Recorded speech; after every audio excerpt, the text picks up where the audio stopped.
wear a mean dark pair of shades, and you can't see my eyes. We are 97 babies, getting ready to go down. Angie Martinez, Jim Jones. Let's dive here to DJ Enuff, and welcome to our world, 3 to 7, baby. Jim Jones is here! What's poppin', New York City, Harlem, stand up. Dipset, Bird Gang, Skull Gang, we are in the building. In the building. How are you today, Jimmy? Hey, I'm feeling pretty good, Angie. I'm in a good space in life. I heard. Heard you had some good new and exciting things happening in your life. Yeah, we got a couple things going on. It's you know. Talk to me, Jimmy. Talk to me. You know, first and foremost, shouts to Sony Columbia, shouts to Rick Rubin, shouts to hip hop.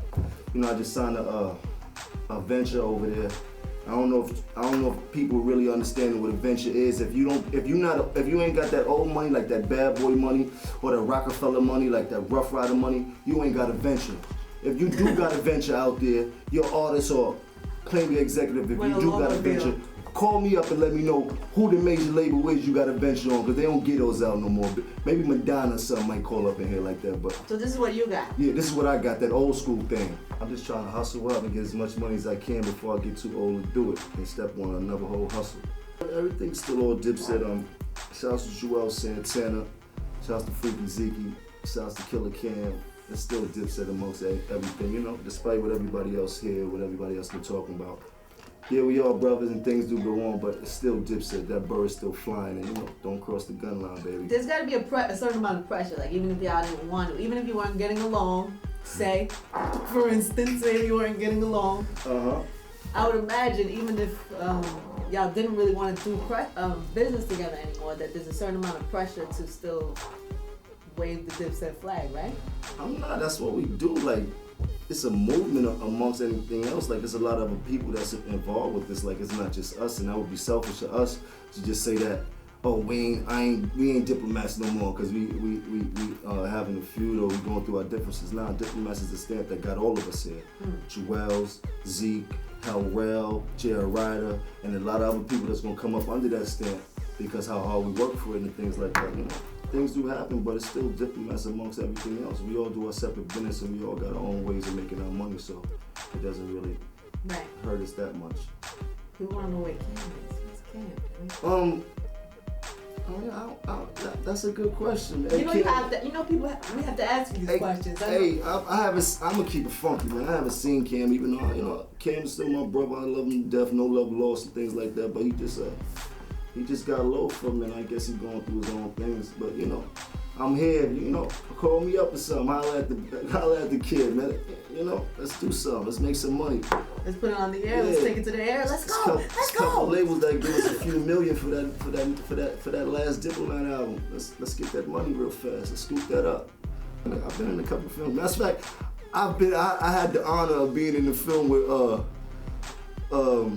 Robert De Niro and Scarface, Al Pacino with 50 Cent. They had me When was this? This was a couple weeks ago in Connecticut. I guess it's 50 Cent, Robert De Niro, Al Pacino. They had me do a little bit balling inside of it. It felt good. What do you mean? You like a little? Like, you know, 50 Cent owned the club. I guess he owned the club in there, and I was performing balling in there. It felt good. With Bobby in there. And Bobby Pacino. and Allie and all that, yeah. With Pacino and Bobby overlooking the balling. Yeah, that was pretty good. So you in Fifth. Shouts to Fifth. How does this business relationship affect your other relationship? I mean, I know we've asked this, but it's confusing to people, Jimmy. You never really answer the question and we're confused about it. Like, above all, you know, it's no betrayal or nothing like that and things like that. It's just that, you know, me and Fifth always have mutual friends and things like that we on both sides that, I mean, we have a little comments back and forth, and we finally got a chance to chop it up and things like that. It had nothing to do with no camera or nothing like that. It just was real respectable. I respect his grind. He respect my grind. He know what I'm trying to get at, and that was just that. And he gave me the opportunity to start up some controversy, which I love to do in the midst of me having a little bidding war. Like, I had a bidding war going on for a minute, before I signed to Sony. So Right. when I jumped on the screen with them and things like that, it took the whole bidding war to a whole nother level for me. And Because they felt like there was going to be some juicy stuff yes, going on. you know what I mean? So it was cool, and I appreciate them for doing that. But you know, I had to get in that. That week they had was the biggest week of probably a publicity that we've seen in rap promotion in Lord knows how long, and I had to be a part of that. Every interview that him and Kanye did, they asked him about Jim Jones due to the fact that Yeah, I like the way you squeezed into that. Yeah, I gotta shine, man. I gotta eat the best way I know how. There was definitely something big going on, and you definitely stuck your nose in. All the time. Don't forget about me, because I have things going on too. Yeah, like I gotta get it out there the best way I know how. If you don't know what I'm talking about, when Kanye and 50 were both putting their albums out, and there was all the hype of Kanye album versus 50, Jim Jones makes an appearance with 50 Cent at a concert when everybody thought, there was problems with this. Oh, nah. You know why I really did that? Because I have never, like, literally, they did not, they would not let me perform in any venue in New York for a minute, and then shouts to a few NYPDs that's up there. They allowed me to go in the Hammerstein Ballroom, and so I never got to do it for New York. So I had to run in there and let people know, listen. Yeah, but you jumping on stage with 50. It didn't matter. People assumed that you would have a problem with it because Cam had a problem with it. So that was the big. Him and Cam had a comedic battle more than anything. You understand me? Like, it wasn't no death threats. It wasn't like they both was making mockeries of each other, and that's something I couldn't get into. Like that's just what they do. Like me, my position in it, I don't do the battle rap too much. Like you see me, we gonna holler. It goes different. We gonna keep it like Mendo and do it like that. I don't feel like a G and I get on records and go crazy. You know what I mean? Like the thing I did with the J thing, that was me trying to get my points off in the industry as far as my creativeness when I'm making a mockery of them. It's all funny to me. You know what I mean? But if you see me, if you don't like it, then you better handle it like you want to handle it. You understand me? Because I'm gonna be here. I ain't hard to find. I'm still clubbing, still in New York. So wait, so the going at J thing is more to get he's pretty much on top, and he's been in the game too long, man. Like he messing up my grind right now. Like that, he keep coming out and taking this money. Like that's my money right there. Old head, I need that paper, man. Like every time you come out, you mess it up for brothers like me. We need in. That's why I do things like put out albums in 1 week, and I got American Gangster coming out. No, Harlem's American Gangster coming out on Tuesday. American Gangster movie's coming out, and there's a soundtrack to it. So. Being it's a movie about Harlem, I did my own American Gangster soundtrack. It's called Harlem American Gangster. It's hosted by Dame Dash.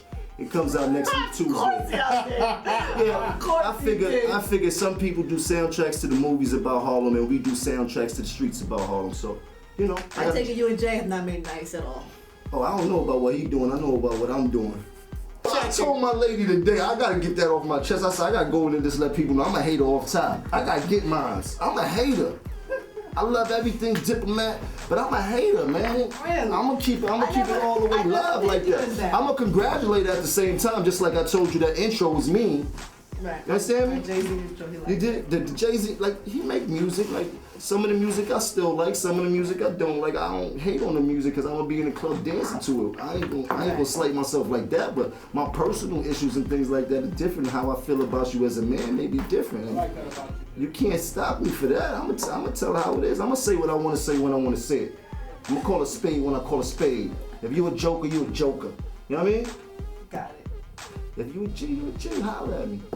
So you're a little bit of a hater. Yeah, don't be sad. I'm a hater. I'm all in. Storm Buck style. I'm straight hatred.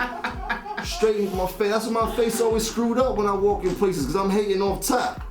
I'm looking at the losers, the bozos, and I'm not talking about the regular people, because I love the regular people, because they're the people that got me here. I'm talking about the suckers in the industry that think they so doing it and think they some type of gods or kings like they call it.